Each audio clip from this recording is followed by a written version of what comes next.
Student, today we will talk about the slab, design of slab. तो slab two types के होते हैं, one way slab, to way slab. Ly Lx is greater than 2, then we will design one way slab. Ly Lx is less than 2, then we will design two way slab. Ly is x side है ये, तो length of x, ये y side है इसलिए length of y. तो Ly is divided by Lx then greater than 2, one way slab. Lyx is less than 2, then we will design for two way slab. Wind reinforcement shorter span के along इसमें पड़ता है और main reinforcement दोनों side पड़ता है to way slab में. Difference क्या हो गया यहाँ वन वे स्लैब और टू वे स्लैब में कि जो मेन reinforcement है वो शॉर्टर स्पैन के अलॉन्ग पड़ता है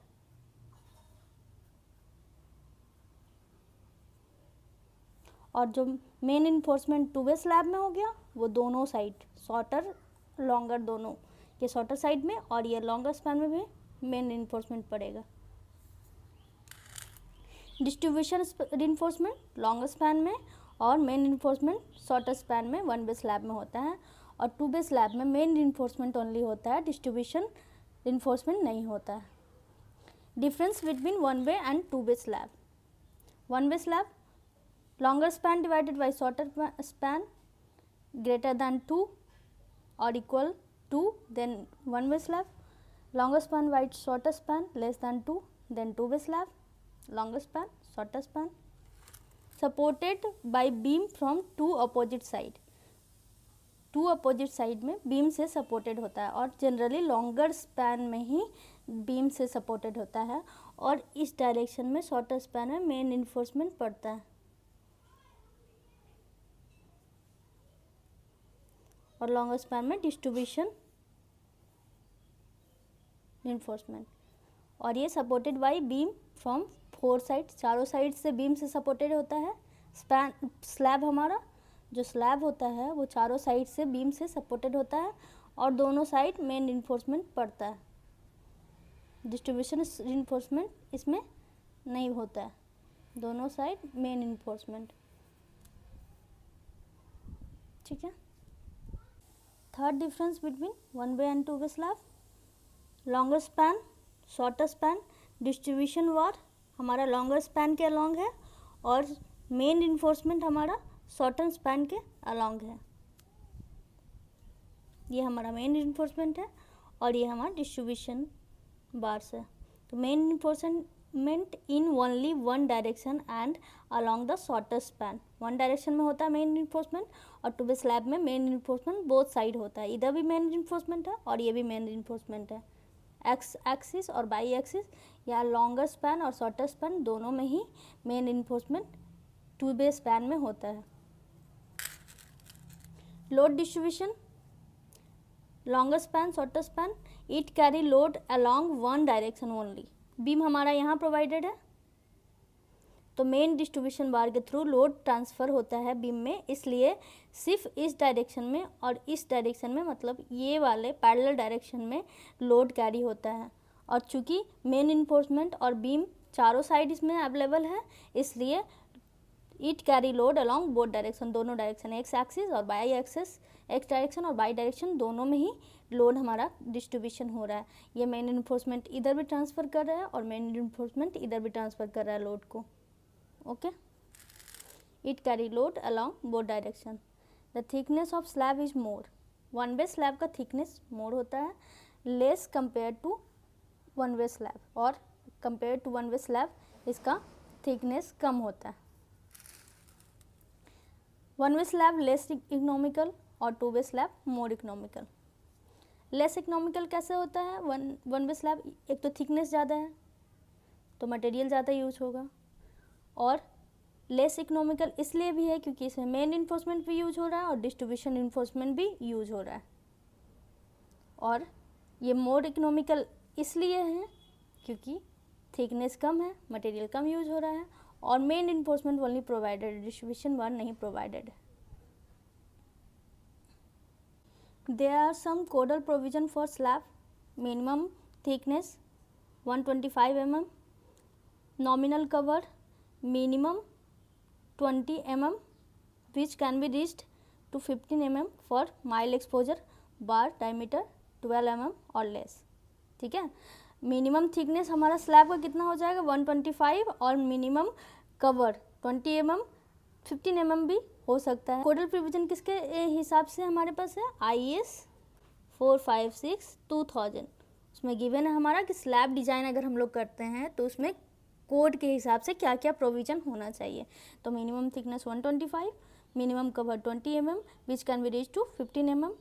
reinforcement dia not greater than dy8. Minimum reinforcement के लिए 0.15% of gross areas for mild steel, मतलब 0.15% ऑफ बी एंड डी अगर माइल्ड स्टील यूज करते हैं तो Fe 250 यूज कर रहे हैं तो, और 0.12% of gross area for HYSD बार, मतलब Fe 415 और Fe 500 अगर यूज कर रहे हैं तो मिनिमम रिइंफोर्समेंट या डिस्ट्रीब्यूशन रिइंफोर्समेंट 0.12% BD होना चाहिए.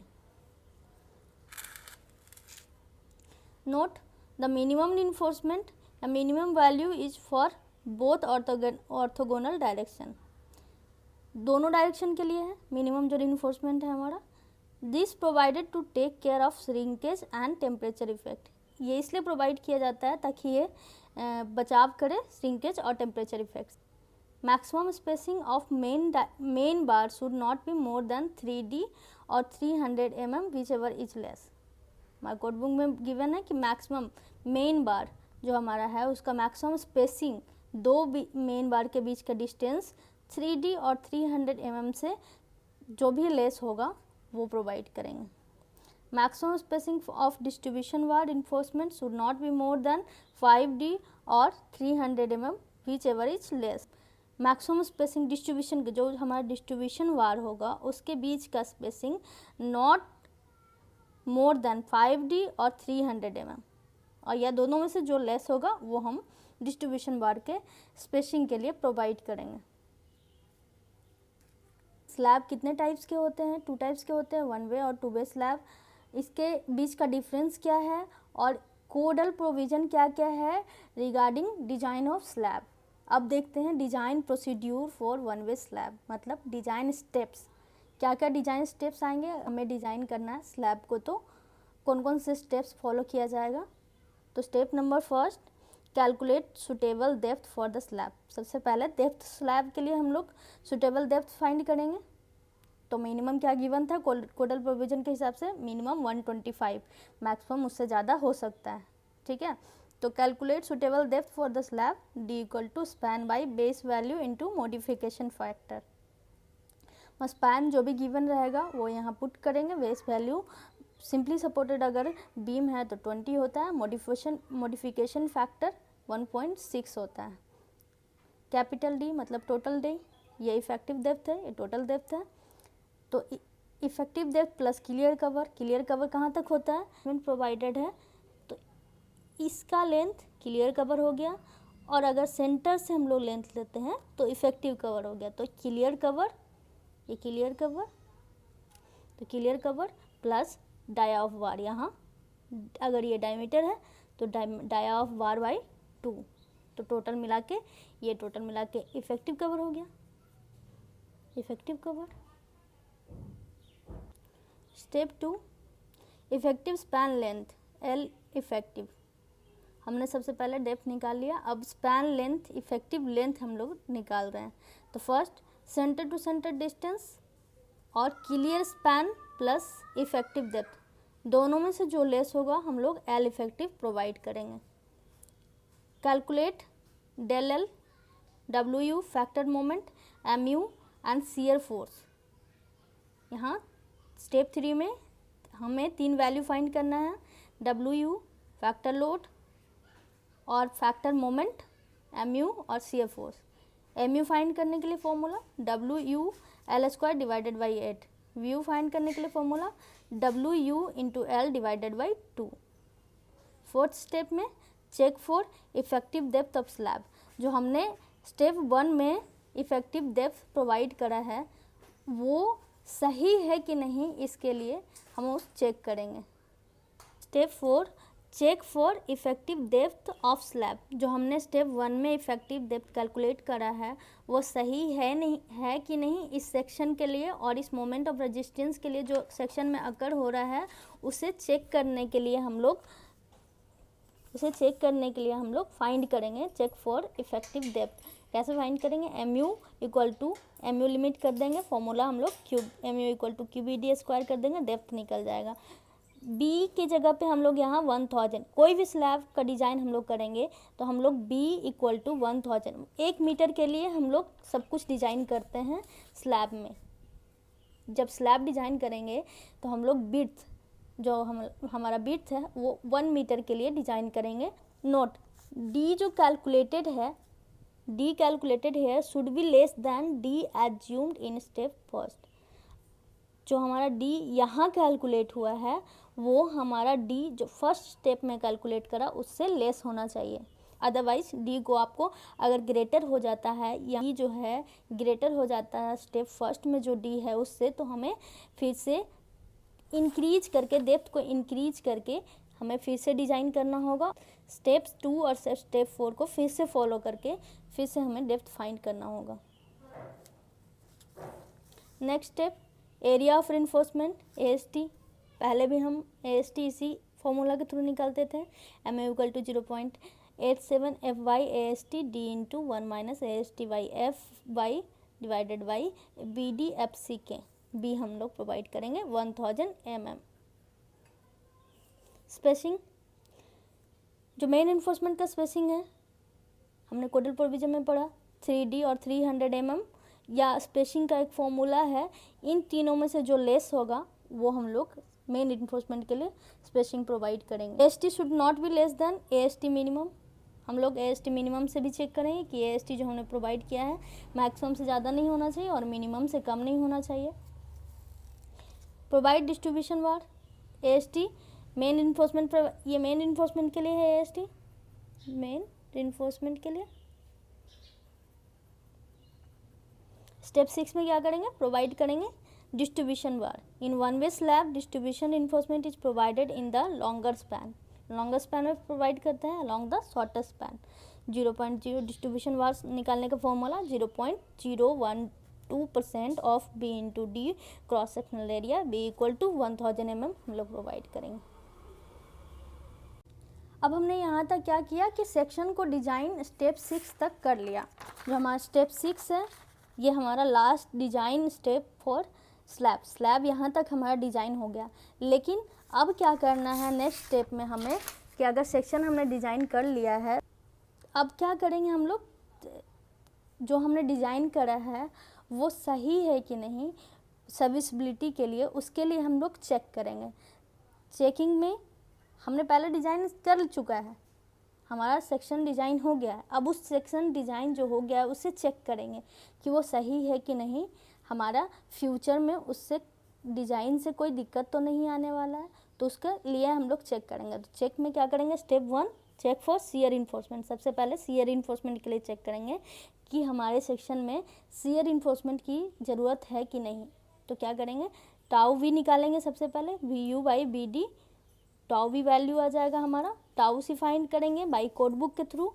तो टाउ सी कैसे फाइंड करते हैं? बाई परसेंटेज ऑफ स्टील निकालेंगे। स्टील का PT निकाल के टाउ सी हम लोग फाइंड कर लेंगे। तो टाउ वी टाउ सी से अगर लेस होता है तो सेक्शन ओके है। स्टेप 2 में क्या करेंगे? Check for deflection.